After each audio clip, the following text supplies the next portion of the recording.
आज हम resource planning करेंगे। मैंने रिसोर्स को डिफ़ाइन कर दिया है, उसकी सारी क्लासिफिकेशन कर दिया है।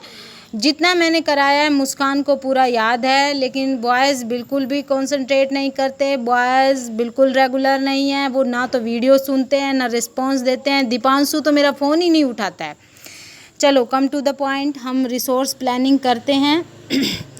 आज का जो मेरा टॉपिक है वो ये वाला है, संसाधन नियोजन। संसाधन नियोजन क्या होता है? सबसे पहले तो देखो, इस चैप्टर का मेन जो चीज़ है, मेन जो थीम है वो रिसोर्स है। और रिसोर्स को मैं ऑलरेडी डिफ़ाइन कर चुकी हूँ। एक बार तुम्हें शॉर्ट में दोबारा से थोड़ा डिफ़ाइन कर देती हूँ कि पृथ्वी पर पाए जाने वाले वे सभी पदार्थ जो मनुष्य की आवश्यकताओं की पूर्ति के लिए जिनका यूज़ किया जाता है, रिसोर्स कहलाते हैं बच्चों। इसके साथ एक बात और है, आज से बहुत समय पहले रिसोर्स थे। मान लो आयरन ओर था, दबा पड़ा था, लेकिन हमारे पास टेक्नोलॉजी नहीं थी, स्किल नहीं था, हमें ये नहीं जानते थे कि हाउ टू यूज़ इट, तो वो रिसोर्स नहीं था। रिसोर्स किससे बना? टेक्नोलॉजी से बना, ह्यूमन स्किल से बना, कि भाई हमें उसका यूज करना आना चाहिए कि वो कैसे यूज़ हो रहा है। हमें सीधे भूगर्भ में बहुत सारी चीज़ें अवेलेबल है, पर हमें ये नहीं पता कि कैसे यूज करना है, तो वो हमारे लिए उसका कोई यूज़ नहीं है, वो निरर्थक है। फिर तो ये करना है तो सबसे पहली बात तो बेटा, resources are not equally distributed. कहीं समान रूप से वितरित नहीं है, कहीं पर बहुत ज़्यादा है। देखो, भारत का जो टोटल एरिया है वो 32,87,263 स्क्वायर किलोमीटर है, ठीक है। अब इसमें से रिसोर्सेज कहाँ पर ज़्यादा है, कहाँ पर कम है, ये मुद्दा ये है। इसके एग्ज़ाम्पल हम उठा लेते हैं। फॉर एग्ज़ाम्पल मैं आपको एक बेल्ट बताती हूँ। ये बेल्ट है, आपके पड़ोसी जो राज्य हैं, 3-4 जो राज्य हैं, वो इतने रिच है रिसोर्सेज के मामले में, काफ़ी रिच है। छत्तीसगढ़ है, ठीक है, उड़ीसा है, झारखंड है, सम एरिया ऑफ बिहार है। ये जो एरिया है, कुछ पार्ट वेस्ट बंगाल का भी है, जहाँ छोटा नागपुर एक्सटेंडेड है। ये एरिया काफ़ी मात्रा में यहाँ पर रिसोर्स पाए जाते हैं। रिसोर्स भी वे जो बहुत ही वैल्यूबल रिसोर्स है। फॉर एग्ज़ाम्पल, आयरन यहाँ पर पाया जाता है, कोल यहाँ पर पाया जाता है, मैग्नीज़ यहाँ पर पाया जाता है। तो ये जो हमारा इंडिया का ये पार्ट है, ये हार्टलैंड ऑफ मिनरल्स कहलाता है, कि खनिजों का हृदय स्थल बोलते हैं इसे। ये एक एग्ज़ाम्पल मैंने आपको दे दिया कि ये एरिया काफ़ी रिच है किस मामले में? संसाधन के मामले में। दूसरा एग्ज़ाम्पल हम राजस्थान का ले लेते हैं। राजस्थान में सोलर एनर्जी सफिशिएंट अवेलेबल है। अगर हम उसका यूज करना जानना चाहें तो वहाँ पर सूर्य देवता काफ़ी मात्रा में प्रकट होते हैं, काफ़ी मात्रा में तापमान उपलब्ध है, लेकिन बस हमें इतना स्किल होना चाहिए कि उसको यूज़ कैसे करना है, ठीक है। लेकिन वहाँ पर एक रिसोर्स की काफ़ी मात्रा में शॉर्टेज है, और वो क्या है? वो है अवेलेबिलिटी ऑफ वाटर। पानी की उपलब्धता वहाँ पर कम है। वहाँ की मिट्टी के बारे में, वहाँ की जो सोयल है वो काफ़ी फर्टाइल सोयल है, लेकिन उसमें किसकी कमी है? ह्यूमिडिटी की कमी है। वहाँ पर बारिश कम होती है। पूरे अरुणाचल प्रदेश में एक दिन बारिश हो जाती है और जैसलमेर में पूरा साल बारिश नहीं होती। ये रेशो है, ये प्रोपोर्शन है हमारी रेनफॉल का। तो यहाँ पर किस चीज़ की अवेलेबिलिटी है राजस्थान में? सोलर एनर्जी की। शॉर्टेज किसकी है? अवेलेबिलिटी ऑफ वाटर की। तो यहाँ पर दूसरा एग्जाम्पल हमने राजस्थान का ले लिया। तीसरा एग्जाम्पल हम एक हमारा कोल्ड डेजर्ट। आप तुमने पढ़ा होगा कि भारतीय मरुस्थल जो थार मरुस्थल है वो एक गर्म मरुस्थल है, लेकिन हमारे भारत का एक शीत मरुस्थल है लद्दाख जो है, वो हमारे सांस्कृतिक विरासत है काफ़ी मात्रा में। अच्छा, बहुत ही आप कह सकते हो लद्दाख अब यूनियन टेरिटरी भी बन चुका है। तो उस मामले में वहाँ पर जियोथर्मल एनर्जी काफ़ी मात्रा में उपलब्ध है। इंफ्रास्ट्रक्चर नहीं है। इंफ्रास्ट्रक्चर मतलब वहाँ का प्लेन एरिया नहीं है, काफ़ी पथरीला एरिया है। एक इंफ्रास्ट्रक्चर मतलब यू कैन से कि भाई वहाँ पे रोड्स नहीं हैं, ट्रांसपोर्ट सिस्टम्स इतना मात्रा में डेवलप्ड नहीं है, तो वहाँ इस वजह से नहीं हुआ। तो ये बात हमारा यहाँ पर था कि भाई सबसे पहले हम इसको कैसे करेंगे कि भाई resources are not equally distributed, वो कहीं पर ज़्यादा है, कहीं पर कम है। अरे हम भारत भारत की बात कर लो, इंटरनेशनल लेवल पर बात कर लो। अब मैं एक ऐसा एग्जांपल दे देती हूँ आपको। अफ्रीका में इतने ज़्यादा रिसोर्सेज पाए जाते हैं, काफ़ी मात्रा में वहाँ पर डायमंड पाया जाता है, गोल्ड पाया जाता है, सारे रिसोर्सेज हैं, लेकिन फिर भी अफ्रीका तीसरी दुनिया का देश कहलाता है। वहाँ पर इतना डेवलपमेंट नहीं हुआ है। अगर हम दूसरे कंट्री की बात करें, जापान एक छोटा सा देश है एशिया का और एक विकसित देशों की श्रेणी में कैटेगरी में आता है। वहाँ पर रिसोर्सेज नहीं हैं, लेकिन वहाँ जो मेन रिसोर्स ह्यूमन ब्रेन है, इतना स्किल है उसके अंदर कि वो एक डेवलप्ड कंट्री है, कुछ भी ना होते हुए भी इतना विकसित देश है, सेल्फ डिपेंड है देश, कंट्री है। ओके, अब हम बात करते हैं कि भारत में संसाधन नियोजन, ये हमारा टॉपिक हो गया है। अब दूसरा टॉपिक लेंगे हम, भारत में संसाधन नियोजन। देखो बेटा, संसाधन नियोजन के पहले हमें सबसे पहले किसी भी संसाधन की आइडेंटिफिकेशन करनी पड़ेगी। आइडेंटिफिकेशन मतलब कौन सा रिसोर्स वहाँ पाया जाता है, ठीक है। मान लो हमने कह दिया कि भाई, मैंने अभी आपको एक एग्जांपल दिया था कि झारखंड उड़ीसा छत्तीसगढ़ ये जो बेल्ट है, ये रिसोर्स है, काफ़ी मात्रा में यहाँ पर रिच रिसोर्सेज एरिया है, काफ़ी मात्रा में यहाँ रिसोर्स पाए जाते हैं। तो पहले हम यहाँ पर रिसोर्स का आइडेंटिफिकेशन करेंगे, ठीक है, उसका पता लगाएंगे, हाँ भाई यहाँ ये रिसोर्सेज हैं। देन हम उसकी क्वांटिटी का पता करेंगे, कितनी मात्रा में वहाँ पर उपलब्ध है, उसकी मैपिंग की जाएगी। देन कैसी क्वालिटी है, मान लो अगर हम फॉर एग्जांपल आयरन ले लेते हैं, तो आयरन की 4 क्वालिटीज़ हैं जो आगे जाकर आप नेक्स्ट चैप्टर में कराऊंगी मैं।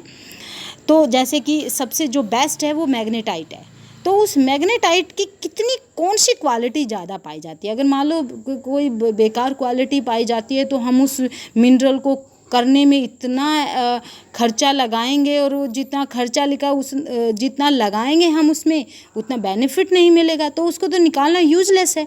तो उसकी क्वालिटी का पता होना ज़रूरी है, क्वांटिटी और क्वालिटी दोनों का पता होना ज़रूरी है, ठीक है।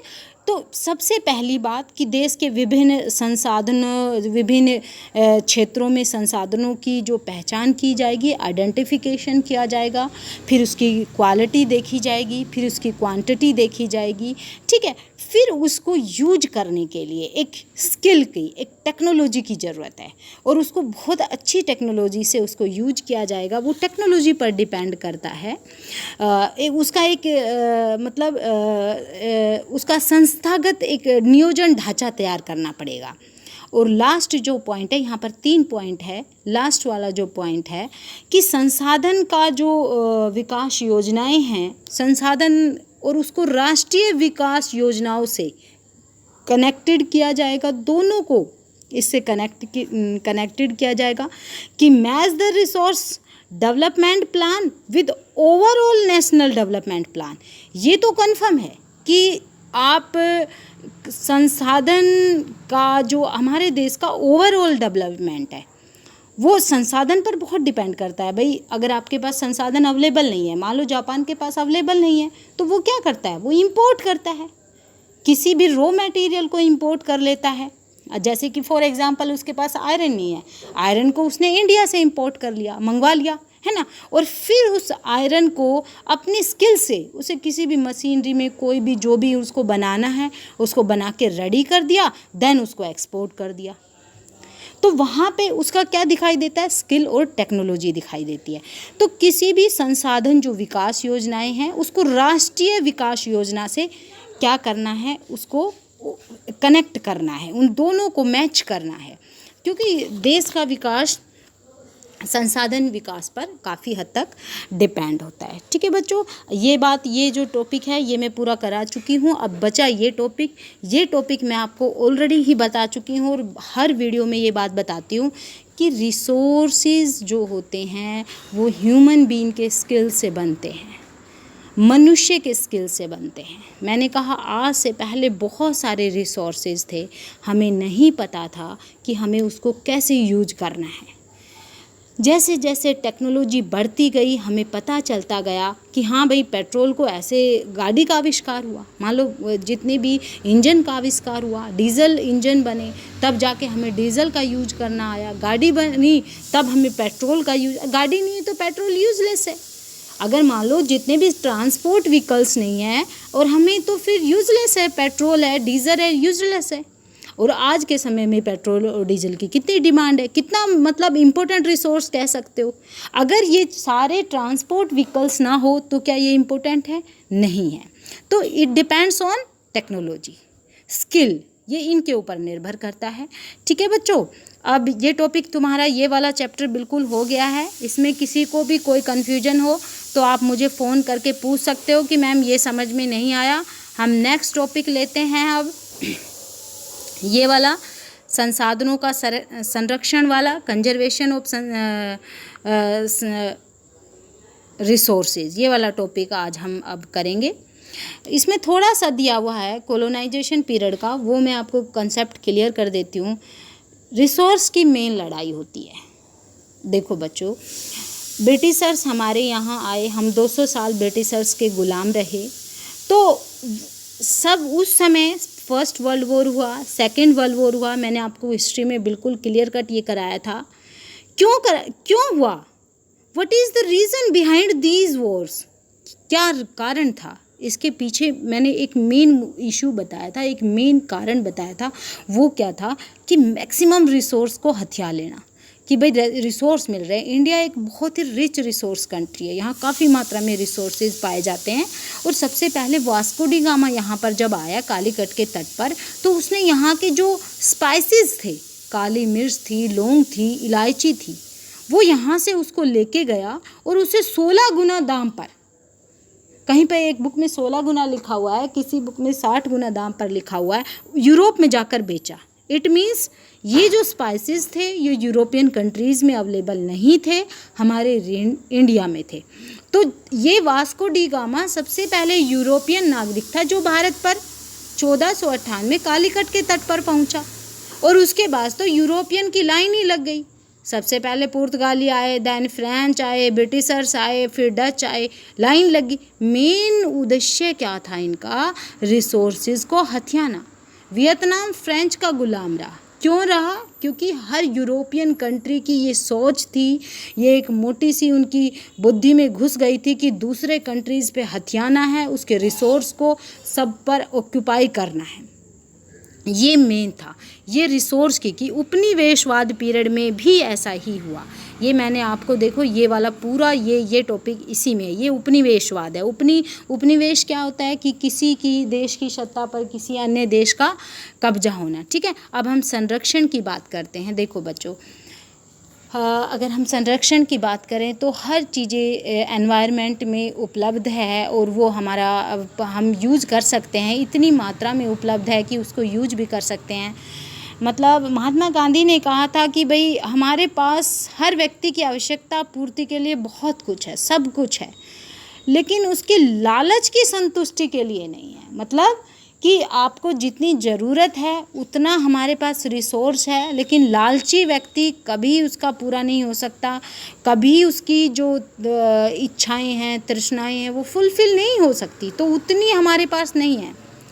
हमारे पास पेट भरने के लिए बहुत कुछ है, लेकिन पेटी भरने के लिए कुछ भी नहीं है। क्यों? क्योंकि रिसोर्स इतने हैं कि बड़े रिसोर्स सोचते हैं कि भाई इसको अंधाधुंध प्रयोग करो। अंधाधुंध प्रयोग करोगे तो नेचर अपने दुष्परिणाम दिखाने शुरू कर देगा। तो विवेक को संसाधन को बड़े ही विवेक से उपयोग करना है, उसका अंधाधुंध उपयोग नहीं करना। और अगर तुमने संसाधनों का, हम सब ने संसाधनों का अंधाधुंध प्रयोग किया तो बहुत सारी सोशो इकोनॉमिक जो समस्याएं हैं वो उत्पन्न हो जाएगी, पर्यावरण से संबंधित समस्याएं उत्पन्न हो जाएगी। तो हमें संसाधनों को बड़े ही उचित ढंग से प्रयोग करना है। और इंटरनेशनल लेवल पर जो संसाधन के संरक्षण के लिए सबसे पहली जो रिपोर्ट प्रस्तुत की थी वो की थी 1968 में। 1968 में क्लब ऑफ रोम ने पहली बार ये बात एक इंटरनेशनल लेवल पर ये कि मुद्दा उठा कि भाई संसाधनों को कंजर्व किया जाए, उनका इस तरह अंधाधुंध उपयोग ना किया जाए। संसाधन अगर ऐसा अंधाधुंध प्रयोग करोगे तो इसके दुष्परिणाम हमारे सामने आ रहे हैं। मैंने कहा अगर हमने किसी भी संसाधन का विवेक उचित ढंग से उपयोग नहीं किया गया तो प्रकृति ने अपने दुष्परिणाम दिखाने शुरू कर दिए। ओजोन लेयर डिप्लेशन है, ग्लोबल वार्मिंग है, ये इसके दुष्परिणाम है। तो इंटरनेशनल लेवल पर पहली बार जो संसाधन संरक्षण की जो वकालत हुई थी वो 1968 में हुई थी और वो क्लब ऑफ रोम ये ने एक इस पर रिपोर्ट अपनी प्रस्तुत की थी। उसके बाद स्मॉल इज़ ब्यूटीफुल एक बुक है जो सुमशेर ने लिखी है, वो भी इसी से रिलेटेड है, संसाधनों के संरक्षण से रिलेटेड है। इसके पश्चात ब्रूटलैंड कमीशन ने भी एक रिपोर्ट प्रस्तुत की थी और उस रिपोर्ट की हेडिंग थी आवर कॉमन फ्यूचर। ठीक है बच्चों, ये सारे और उसके पश्चात 1992 में 1992 में जो मैं पहले समझा चुकी हूँ फर्स्ट अर्थ समिट हुआ था। कहाँ पे हुआ था? ब्राज़ील का एक बहुत बड़ा सिटी है रियो डी जेनेरो, 1992 में यहाँ पर हुआ था।